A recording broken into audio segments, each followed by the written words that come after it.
Welcome to the GMATstudy podcast. You're here because you believe there's a better way to study for the GMAT, and so do I.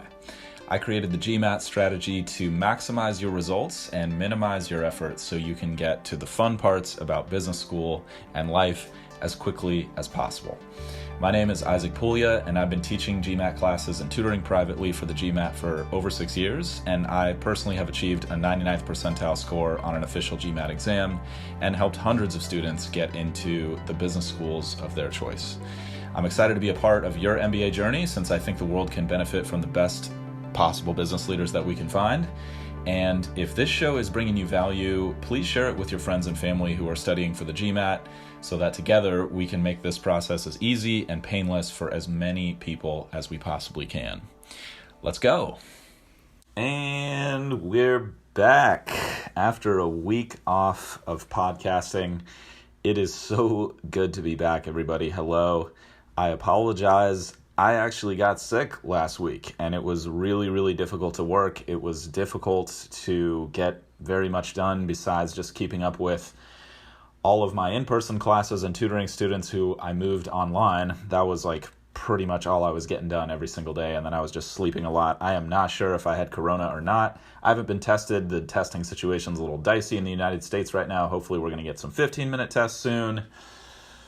But anyway, right now I live alone, so I'm just self-quarantining, protecting myself, protecting everybody else, and I'm just wishing all of you well out there because this is a really crazy and challenging time. I hope none of you are dealing with any of the extreme difficulties that are health-related or family or close friend health-related.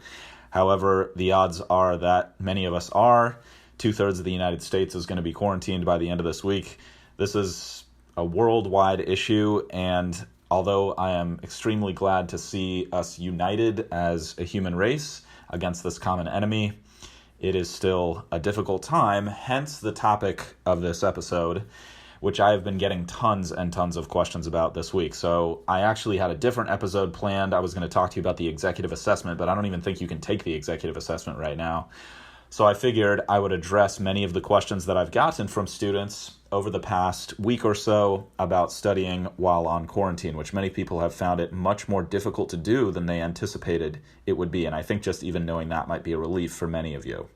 Now, before we get into that, I really want to address this new development, which is you're going to be able to take the GMAT at home starting mid-April. So a couple tips on this. First, we don't know a ton right now about exactly how this is going to go, but the GRE is already available to take at home, and we know a pretty good amount about how that's going to be and how that's going for people. So here's my advice on taking the GMAT at home.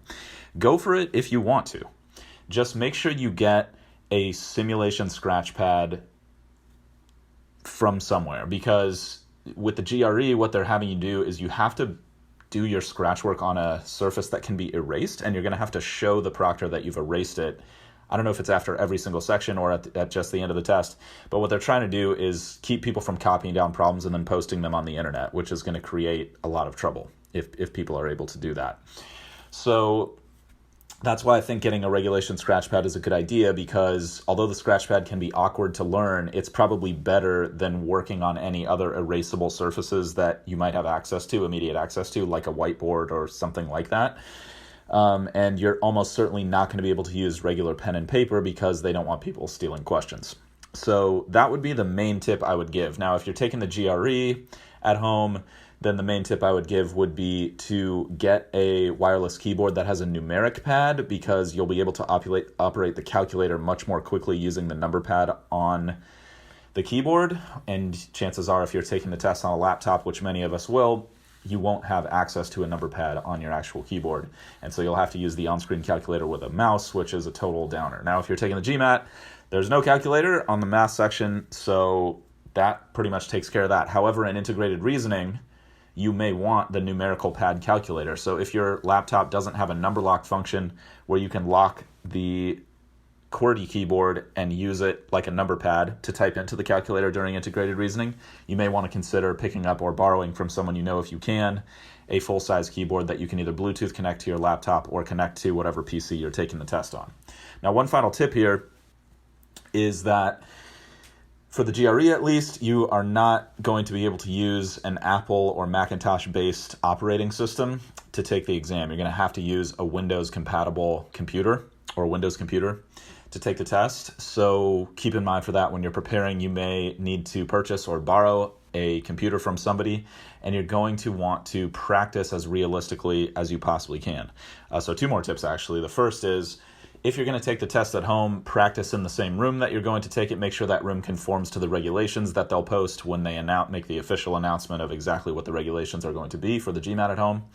And make sure you get comfortable with that with, I would say, at least 1 to 3 practice exams spaced out reasonably before your actual test. And if you're not sure how to make those as realistic as possible, listen to my podcast episode on how to prepare for test day, and I go into pretty excruciating detail about how to make your practice exams as realistic as possible. You'll just adapt those away from some of the recommendations I make about traveling to other locations and refine that to be in the room that you'll take the test in when you're taking it at home. And the last thing I want to say is just remember that it's your skills, your approach, and your managing of variables outside of that, like sleep, diet, and exercise, that are going to be the major factors in your success on this exam, not where you take the test, okay? But definitely check out the test day video so that you can be as prepared as possible. And let me know if you have questions about the GMAT at home. You can always reach me at the GMATstudy on Instagram and / the GMATstudy on Reddit. So back to the topic at hand for today. Again, a lot of questions on how to study on quarantine. Again, I just want to reiterate, a lot of people have said, I thought this was going to be way easier. I thought I was going to have a lot more study time, and I'm struggling more than ever to get into a good routine and to stay focused. So let's go through a bunch of tips that hopefully will make a great difference for you. Number 1, at no time is the Pomodoro technique more important than it is in this type of situation. What you're going to do, if you haven't listened to the podcast on this, or you haven't taken the GMAT strategy class and learned about this, you're just going to put your phone in airplane mode, put a 20-minute timer on it, and you're going to just shut out the world and focus for 20 minutes. Just 20 minutes. 20 minutes, you're just going to focus. You're going to do whatever is next on your task list, on your study plan. If you don't have a study plan, check out the study plan episode a few weeks ago. And just focus on knocking something out that you need to next on your study list. Then you take the phone out of airplane mode, you put a 10-minute timer on, and you just give yourself a little reward. You can go surf the web for a little while if you want. You can look at some funny videos. You can go have a couple sips of wine. You can have a nice sugary snack. I mean, whatever you want. Just reward yourself for putting in that 20 minutes of effort. And then if you have the energy to repeat that, you repeat that as many times as you can for however much time you've blocked out for study. So you can get usually 2 of those in an hour session.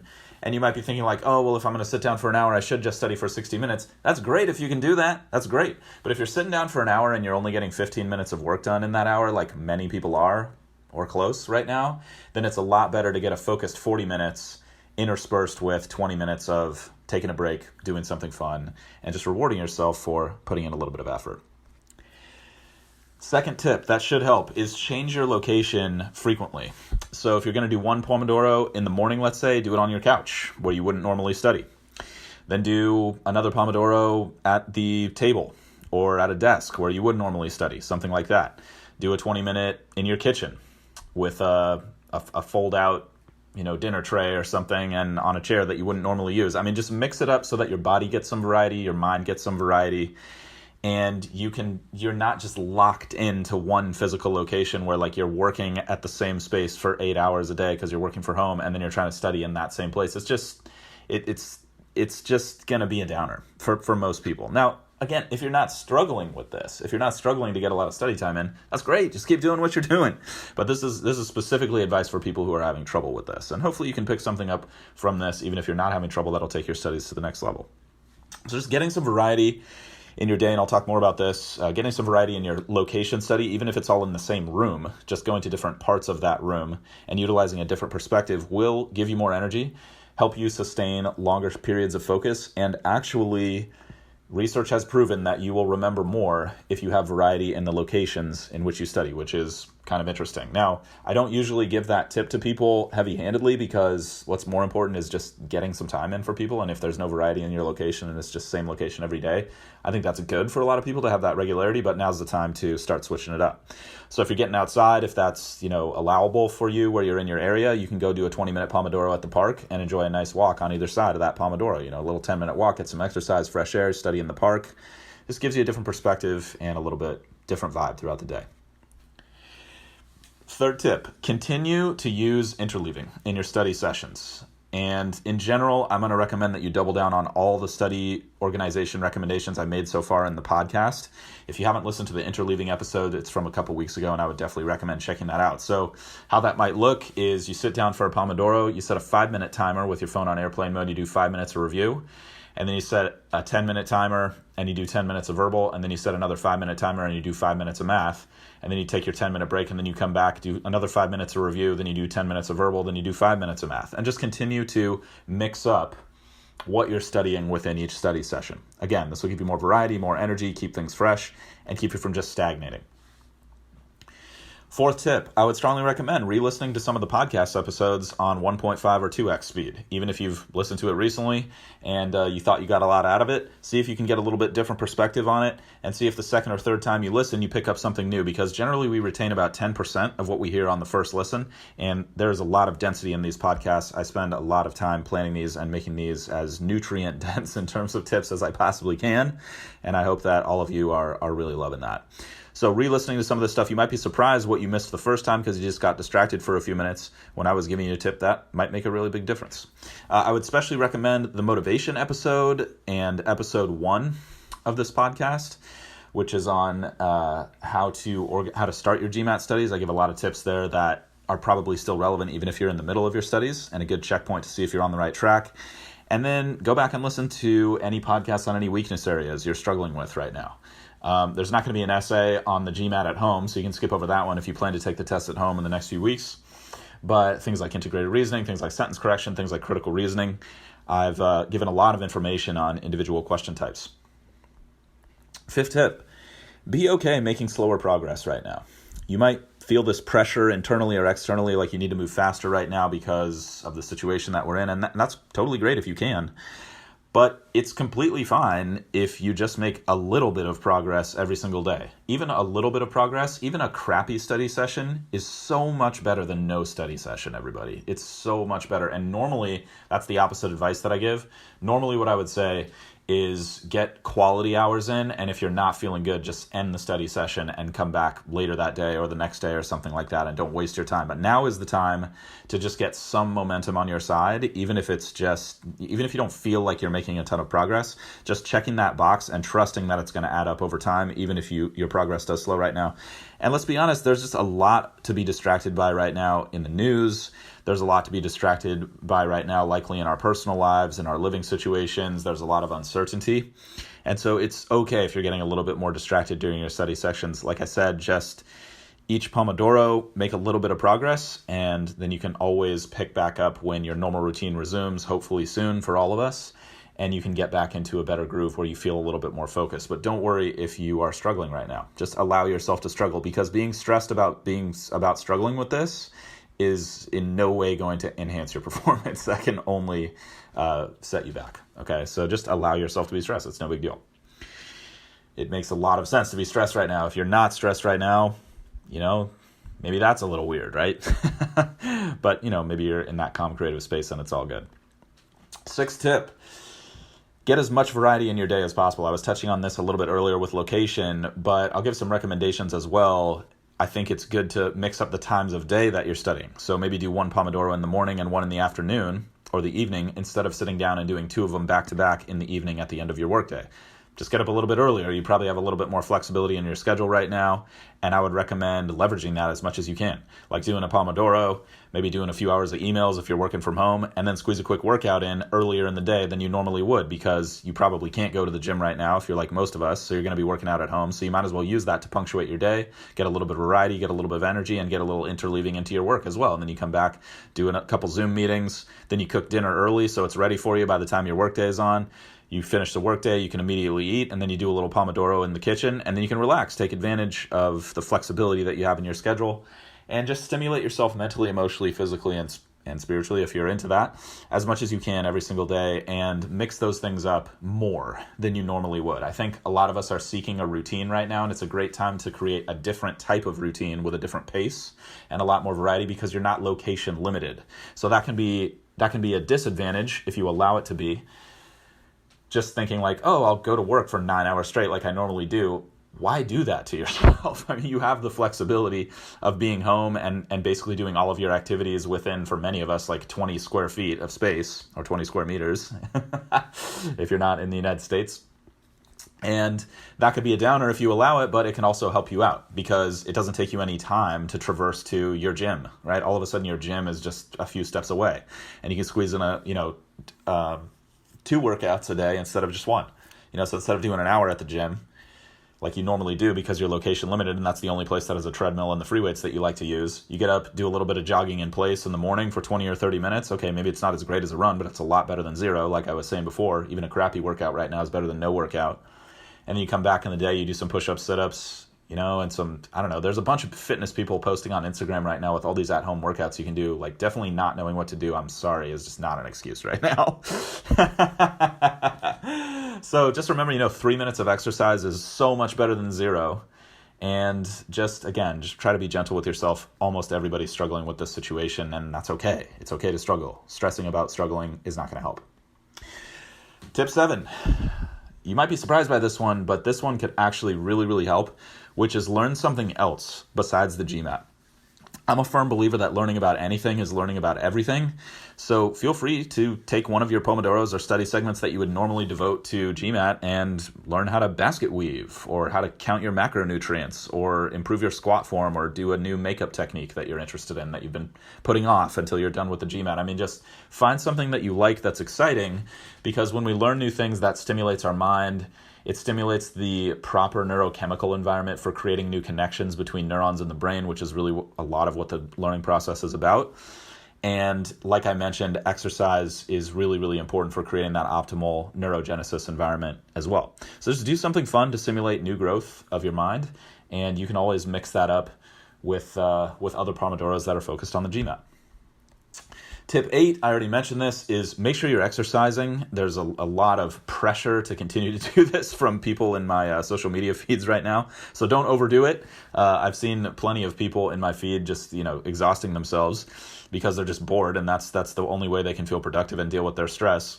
So like I said, segmenting it like a shorter workout in the morning than you would normally do, and then a shorter workout in the afternoon, or something like that. Or maybe on Tuesdays you do 2 workouts, and then Wednesday you do 1 workout when you normally would, and then Thursdays you go back to 2. Just find a way to generate variety, even if it's annoying, because it'll help you sustain a better mood and better energy throughout the day. Tip number 9. Make sure you're scheduling time to connect with people you like. At the risk of sounding redundant, because so many people are encouraging this right now, I still think it's a good time to remind you that beyond just your friends and family and close people, this is a great opportunity to reach out to someone on LinkedIn or in your company that you admire and get a short meeting on the calendar. Most people are going to be super isolated right now. They're probably going to have extra time on their hands, and they would love probably to talk to someone who's not in their house, who they're forced to be surrounded by all the time right now, and not something that's strictly focused on work or on pleasure. Like they'll be happy that they can mentor you and grow professionally as well from the interaction, and you can hopefully obviously benefit from talking to someone who's on the next level, who has a skill set that you're interested in learning, or just who has a different perspective on business school or the MBA that you can use to either increase your motivation or maybe question how badly you really want this, and either double down on how badly you want it or realize maybe it's time to move on to something else. Okay, so there's value on both sides of those types of informational interviews. And you never know, it might be really fun, and you don't know what networking and building new relationships can lead to. And also, conversation is a great way to stimulate our minds, especially talking to people we're not particularly familiar with. It's a great time to grow your conversational skills and relationship building skills. Of course, continue to maintain contact with people you love. Schedule that time, set it aside, because that's one of the most important aspects of human happiness, which has been demonstrated in study after study after study these days, which is not that surprising, but still interesting. So, quick little bit of information here before we round out the episode. I did want to mention to you that Test Crackers, the company that I am teaching with right now, is generally almost only focused on in-person classes and in-person tutoring in the San Francisco Bay Area. And that's been an intentional life choice for me, having started early in my career in the software industry and just not wanting to have too much screen time in my life these days. But right now, because of the lockdown in the San Francisco Bay Area, all of our classes are digital and online for at least the next month, maybe 2 months. So I just want to mention to you, this might not be a fit for you, and that's totally fine, but I just want to put it on your radar that if you do want to study with me, or you're looking for a really killer live online class outside of some of the bigger providers, then let us know. You can check out our reviews, you can check out our testimonials on testcrackers.org. I'll put the link in the description of this podcast, and we're offering everyone $100 off right now of any of our classes, and you can just use the code TGS, T as in the, G as in GMAT, S as in strategy, TGS, at checkout. And we've got individual classes for GMAT Quant. We've got individual classes for GMAT Verbal. We also have combined full courses. We have individual classes for GRE Quant, individual classes for GRE Verbal, and combined GRE classes as well. They're all taught by 99th percentile scorers with decades of teaching experience, super legit customer service as well. We really care about people, and we try to give everybody the small company experience. I mentioned this in last week's episode, which I updated recently, but just in case you haven't heard that, I rarely teach online. I rarely do online tutoring. So if you would like to study with me personally, this is an opportunity outside of the GMAT strategy video class, which is only on strategy. If you want me to walk you through every detail of how to do well on the GMAT or the GRE, then this is an opportunity to do that. And I have online classes listed on the Test Crackers website, and the discount applies to those as well. Now, the discount will continue to apply when we go back to in-person classes, if you're listening to this in the future. So feel free to give it a shot. And I recognize that live online classes are just not going to be the best fit for everybody, but it can be a good solution right now, especially if you're struggling with motivation and accountability. Now, I'm also going to be offering digital tutoring right now. I haven't decided how much of that I'm going to do, and we do have a rate that's consistent with the market in the San Francisco Bay Area, which I realize is going to be high as far as the worldwide market goes. We generally charge $250 an hour for tutoring, which is exactly why I created the GMAT strategy digital video class, because I recognize that some people that's going to be no big deal for them, and for other people we're going to totally be pricing them out of some super valuable knowledge. So what the GMAT strategy is basically me walking you through exactly what and how to study as if you were my tutoring student. The whole class is 3 hours. You could knock it out in a day if you wanted to, and I've got it on sale right now for $97 US if you want to check it out with a 30-day money-back guarantee. So if you don't like the class, no big deal. I know I've mentioned that before, but if it's something you're interested in, let me know, and I would be happy to provide as much support on that front as you can. I also go live in my private Facebook group every week and answer questions. I go over official guide problems, whatever you guys want. So let me know if you're interested or if you have questions. Otherwise, if you're not into that, that's completely all good. If you're just here to get as many free tips as you possibly can, I'm happy to provide them. Let me know if you guys have questions. Like I said, you know where to reach me. I mentioned it at the top of this episode because, as always, my greatest hope is that this content will make your studies as easy and as painless as they can possibly be. If you want more tips and strategies for optimizing your performance on the GMAT, just head to my website, thegmatstrategy.com, which is linked in the description of this podcast. Just go ahead and click that link and check out my video on how to achieve your goal score in half the normal time and with half the normal effort. I know that sounds crazy, but it is possible. In the meantime, this is a weekly show, so please subscribe, stay positive, and stay consistent with your studies. At least it's weekly as long as I'm healthy. I'll talk to you all soon. Stay safe, everybody. Stay positive.